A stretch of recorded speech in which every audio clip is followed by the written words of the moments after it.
नमस्कार, प्रभा साक्षी देख रहे हैं आप। आपके साथ मैं हूं अंकित सिंह। कार्यक्रम है चाय पर समीक्षा और हमेशा की तरह इस कार्यक्रम में मौजूद हैं प्रभा साक्षी के संपादक नीरज कुमार दुबे जी। सर, आपका बहुत स्वागत है। धन्यवाद अंकित जी। और अपने कार्यक्रम की शुरुआत हम दिल्ली में हैं और दिल्ली देश की राजधानी है और यहाँ लोकतंत्र का मंदिर जो हमारा संसद है वो भी मौजूद है। 13 को संसद हमले की बरसी थी और उसी दिन लोकसभा या कह लें संसद की सुरक्षा में एक बड़ा चूक भी हो गया। 2 लोग अंदर पहुंच गए, 2 लोगों ने बाहर नारेबाजी की। अब तक 6 से ज़्यादा लोगों को गिरफ्तार किया गया है, कहीं से पूछताछ हो रही है।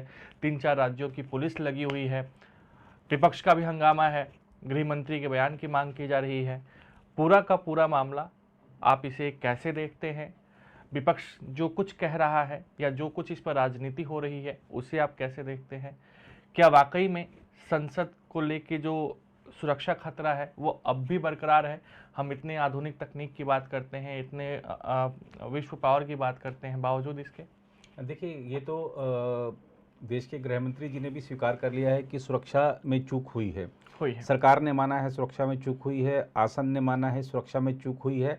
लेकिन हमको ये भी देखना चाहिए कि तत्काल कदम उठाए गए और जांच कमेटी बना दी गई है, कुछ लोगों को निलंबित किया गया है और मामले में कार्रवाई जारी है। और दिल्ली पुलिस भी जो आरोपी पकड़े गए हैं उनसे पूछताछ कर रही है और मामले में जो जो तथ्य सामने आ रहे हैं, अंतिम तथ्य जो आएंगे उससे सारी स्थिति चीज़ क्लियर होगी कि इनकी मंशा क्या थी।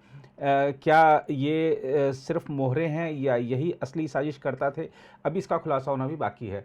लेकिन अगर हम देखें संसद की आपने जो बात करी सुरक्षा चूक की, तो सुरक्षा चूक ये गंभीर सुरक्षा चूक है, इसमें कोई दो राय नहीं है। दूसरी बात यह है कि जो विपक्ष की मांग है कि गृह मंत्री जवाब दें, तो सरकार की ओर से जवाब दिया जा चुका है। रक्षा मंत्री राजनाथ सिंह ने जवाब दिया है। गृह मंत्री ने भी एक मीडिया के कार्यक्रम में अपनी स्थिति स्पष्ट की है। तो मुझे लगता है कि वही चीज़ जो उन्होंने बोली है वही सदन में दोहरा देने की जो मांग है विपक्ष की, और उस पर जो जिस तरीके से विपक्ष कह रहा है कि अगर गृह मंत्री जवाब नहीं देंगे, बयान नहीं देंगे तो हम संसद नहीं चलने देंगे, ये गलत चीज़ है। एक चीज़ यहाँ पे ऐड करना जरूरी है सर, क्योंकि जैसे ही ये घटना हुई तमाम जो फ्लोर लीडर्स हैं उनके साथ लोकसभा अध्यक्ष ने बैठक की है।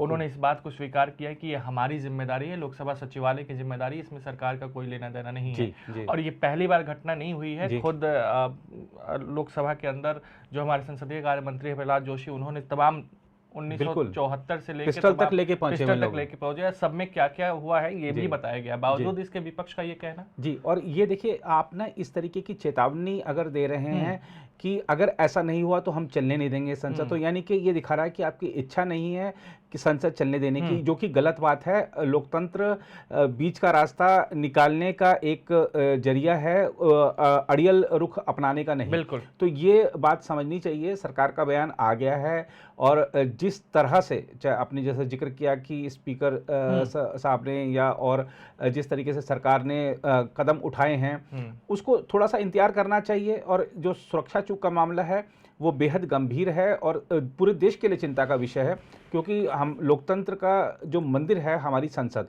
और उसको अपवित्र करने की जो कोशिश की गई थी उसको आप देखें कि सबने मिलकर पकड़ा। और मैं तो आपको यहाँ पर एक वाकया भी बताना चाहूँगा। 22 साल पहले जब 13 दिसंबर को संसद पर हमला हुआ तो प्रभा साक्षी संवाददाता के तौर पर मैं भी वहाँ मौजूद था और मैंने जो बदलाव देखा 22 वर्षों में, वो बदलाव था, एक बहुत बड़ा बदलाव देखा। कि आप ये देखिए कि उस समय जब आतंकवादी हमला हुआ था तब उस समय सदन स्थगित था और जिसको जहां मौका मिल रहा था वो वहां भाग रहा था। सांसद भी, मंत्री भी कोने की आड़ ले रहे थे, सुरक्षित जो क्षेत्र ढूंढ रहे थे कि हम कहां पर सुरक्षित रह सकते हैं, सब भाग रहे थे। लेकिन 22 साल बाद जो दृश्य देखा हमने वो ये परिवर्तन था कि सांसदों ने इस बात की परवाह नहीं की कि उनके हाथ में पिस्टल हो सकती है, उसके हाथ में कोई नुकीला हथियार हो सकता है। जान की परवाह किए बगैर सांसदों ने उसे पकड़ा, आरोपियों को पकड़ा और कुटाई भी की। तो ये दिखाता है कि नया भारत है और आतंकवाद के किसी भी स्वरूप को कतई बर्दाश्त नहीं करने की नीति पर चल रहा है। ये एक बहुत बड़ा परिवर्तन इन 22 सालों में देखा कि पहले भाग रहे थे, अब सांसदों ने मिलकर पकड़ा, सुरक्षाकर्मी तो बाद में है। हाँ। तो ये परिवर्तन है और इसके लिए वो सभी सांसद बधाई के पात्र हैं जिन्होंने अपनी जान की परवाह नहीं करते हुए उनको पकड़ा और अपने एक तरह से उन्होंने भी अपने ये भी उनका कर्तव्य था वहाँ पर तो ये बड़ा परिवर्तन है। और देखिए आप जो आप सांसदों से अलग अलग बातचीत करेंगे तो यही कह रहे हैं कि ये संसद नहीं चलने देने का एक कारण नहीं हो सकता है, ये जो सुरक्षा का मामला है, क्योंकि इस पर लगातार कार्रवाई हो रही है। तमाम राज्यों की पुलिस लगी हुई है, हमारी खुफिया एजेंसियां लगी हुई हैं, उनका एक पूछताछ का एक अलग जो दौर जारी है। दूसरी तरफ आप देखिए कि सिक्योरिटी को लेकर तमाम तरह के जो मीडिया में खबरें आ रही हैं कि अब ये भी होने जा रहा है, वो भी होने जा रहा है, काफ़ी कुछ हो भी गया है नया। तो ये थोड़ा सा आपको ध्यान देना चाहिए। सरकार का भी बयान आ गया है, तो लेकिन हमको तो अड़े रहना है, हमको नहीं चलने देना है। और ये देखिए कि जब ये अभी शीतकालीन सत्र शुरू हुआ और जिस तरह से सदन चल रहा था, जिस तरह से चर्चा हो रही थी विधेयकों पर, बड़ा मन प्रसन्न हो रहा था कि चलिए ये जो हमारी नई संसद है इसका ये पहला पूर्ण सत्र था। अभी जो नारी शक्ति वंदन विधेयक था तो विशेष सत्र था, तो पहला पूर्ण सत्र था। तो ये एक अच्छी शुरुआत हुई है इस संसद से कि विधेयक खाली हंगामे के बीच पास नहीं हो रहे हैं, इस पर चर्चा हो रही है, सुझाव विपक्ष रख रहा है और सरकार उस पर भी अपनी बात रख रही है। तो ये अच्छा लग रहा था। यही लोकतंत्र है, यही हमारी जो संसदीय परंपराएं हैं। लेकिन फिर वही चीज़ आ गई। अब मुझे लगता है कि जो 4 दिन शेष बचे हैं, शायद लगता नहीं कि कांग्रेस ने अपना तो रुख स्पष्ट कर दिया है। और सरकार का भी, अब देखिए सरकार भी कह तो रही है ना कि हमने जवाब दे दिया, हम कार्रवाई भी कर रहे हैं। सुरक्षा का मामला जो है वो क्योंकि स्पीकर से संबंधित है, तो स्पीकर साहब ने सभी दलों को, नेताओं को, जैसा आपने जिक्र भी किया, सभी दलों के नेताओं को बुलाकर सारी चीज़ स्पष्ट कर दी है। फिर तो नहीं अड़े रहना चाहिए, काम चलने देना चाहिए। बिल्कुल। एक चीज़ और है सर, क्योंकि उस चीज़ को शायद हमने अभी छुआ नहीं है। कई विपक्षी सांसद ये तक कह रहे हैं कि ये नई संसद जो है वो अपशकुन है, अब इसे सही तरीके से बनाया नहीं गया है, सही तरीके से उद्घाटन नहीं हुआ है। कुछ सांसद ये भी कह रहे हैं विपक्ष के कि अगर ये मुस्लिम होते तो भाजपा क्या हाय तौबा मचाती। तो सर इस नज़रिए से जो देखा जा रहा है वो कितना घातक है? देखिए ये हम कह सकते हैं कि जो नया भारत है, इस नए भारत में पिछले 10 सालों में प्रधानमंत्री जी ने ऐसे जो इफ एंड बट्स होते थे ना, इसका बहुत तगड़े जवाब दिए हैं। और उनके नेतृत्व में बीजेपी के कई सारे नेताओं ने भी जवाब दिए हैं। अंधविश्वास का एक जो युग था वो अब समाप्ति की ओर है, लेकिन कुछ लोग उस युग में अब भी जी रहे हैं और इस तरीके की बातें कर रहे हैं, अपशकुन की या इस तरीके की बातें कर रहे हैं। तो देखिए जो अगर आप हमारी नई संसद की जब नींव रखी गई थी और उसके बाद से जितने चरण हुए, चाहे ऊपर क्या बोलते हैं, हमारा अशोक स्तंभ स्थापित करना था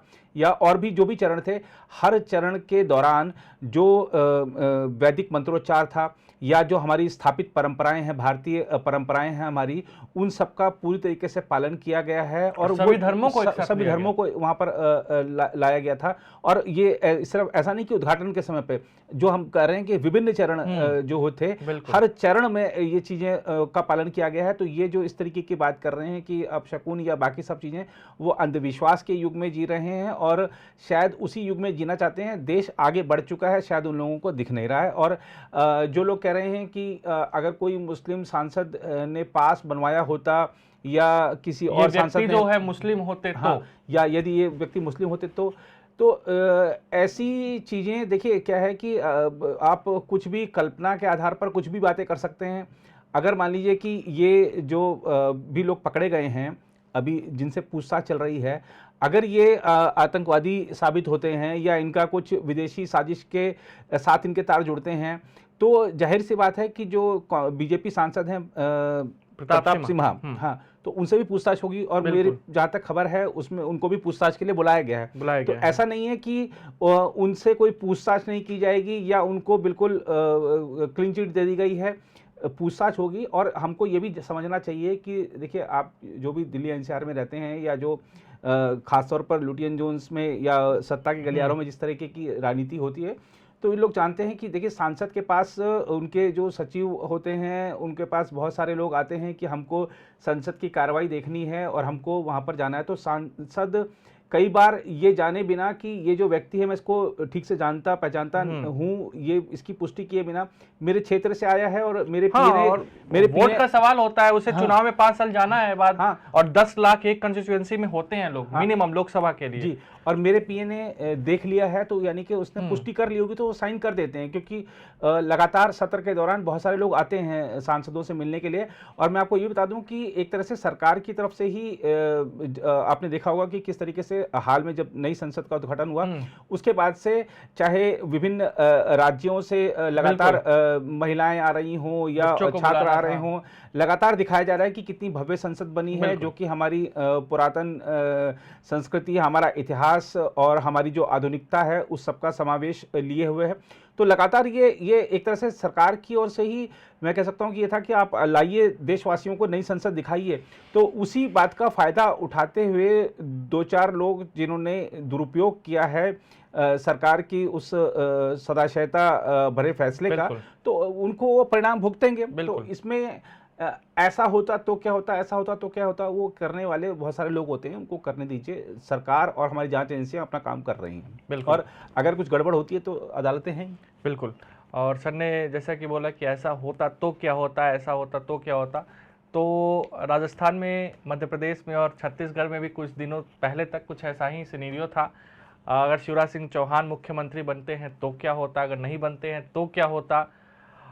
सेम यही राजस्थान के लिए, वसुंधरा राजे के लिए था, रमन सिंह के लिए भी था। कुल मिलाकर देखा जाए तो रमन सिंह तो कहीं ना कहीं एक 5 साल के लिए तो उनको फिक्स कर दिया गया कि आपकी जिम्मेदारी महत्वपूर्ण रहने वाली है सदन को चलाने में।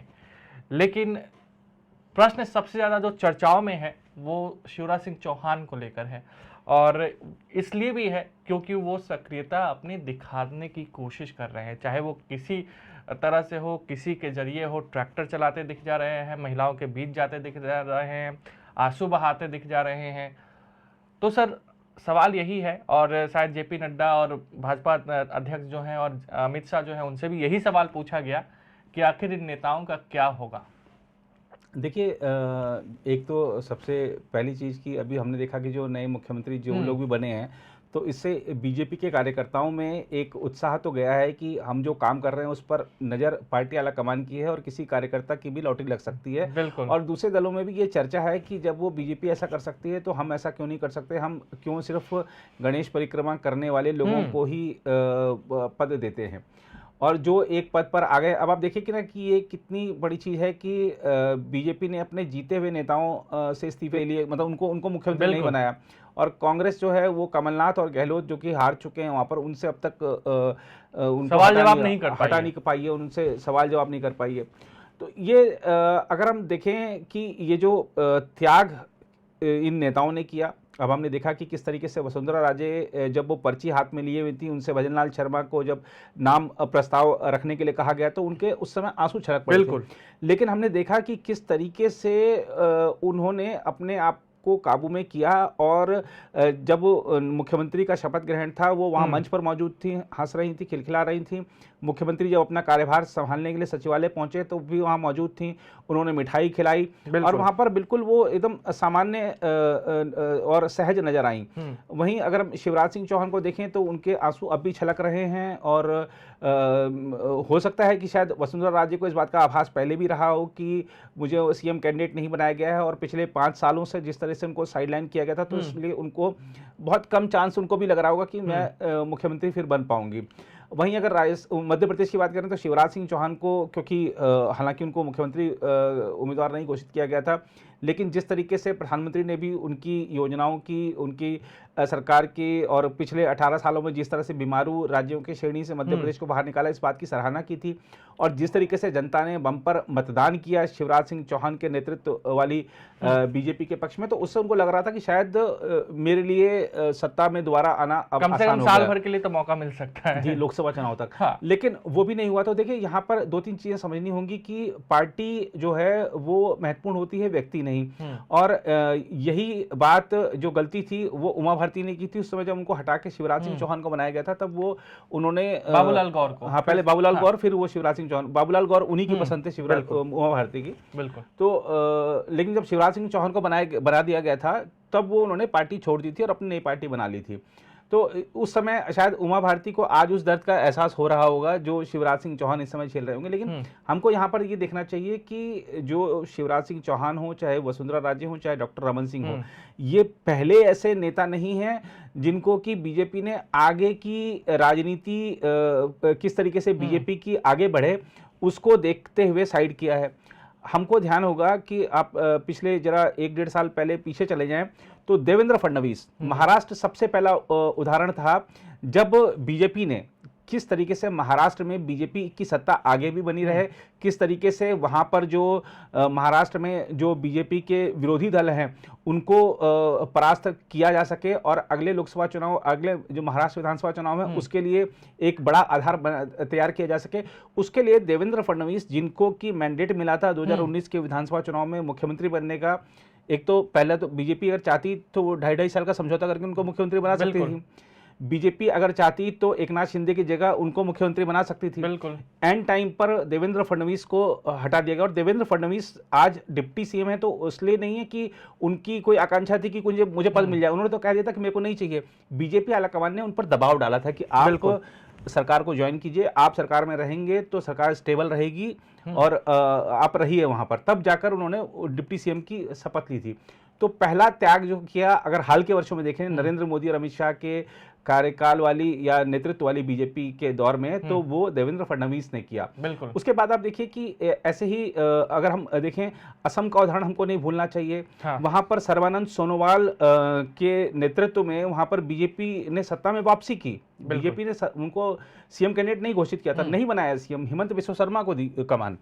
तो ये दो ऐसे नाम थे कि शिवराज सिंह चौहान को, चाहे वसुंधरा राजे हों, डॉक्टर रमन सिंह को देखना चाहिए कि वो पहले ऐसे नहीं है, उनसे पहले दो बड़े त्याग दे चुके हैं। तो ये और आप देखिए कि महाराष्ट्र में का उदाहरण देख लीजिए, आप असम का उदाहरण देख लीजिए, कितने अच्छे तरीके से दोनों राज्य चल रहे हैं और दोनों राज्यों में बीजेपी भी मजबूत हुई है, दोनों राज्यों में बीजेपी का भविष्य उज्जवल दिखाई दे रहा है। ऐसे ही इन तीनों राज्यों के लिए भी बीजेपी ने जरूर कोई ना कोई प्लानिंग की होगी और ये जो तीन नेता हैं आज भले निराश हों, लेकिन कल जब वो देखेंगे कि उनकी पार्टी किस तरह से आगे बढ़ रही है तो शायद उनको एहसास होगा कि नेतृत्व ने जो निर्णय लिया है वो पार्टी के हित में है, भले ही वो मेरे हित में नहीं हो लेकिन पार्टी के हित में है। और पार्टी ने उन तीनों नेताओं को बहुत कुछ दिया है, डॉक्टर रमन सिंह को तो अब भी कुछ दिया है, शिवराज सिंह चौहान का जो अनुभव है और उनकी जो जनाधार है, मुझे लगता है कि जैसा आपने अभी जिक्र भी किया था कि जरूर बीजेपी अध्यक्ष या और जो भी पार्टी के आला नेता उन्होंने वसुंधरा राजे और उनके लिए कुछ सोचा होगा। बिल्कुल।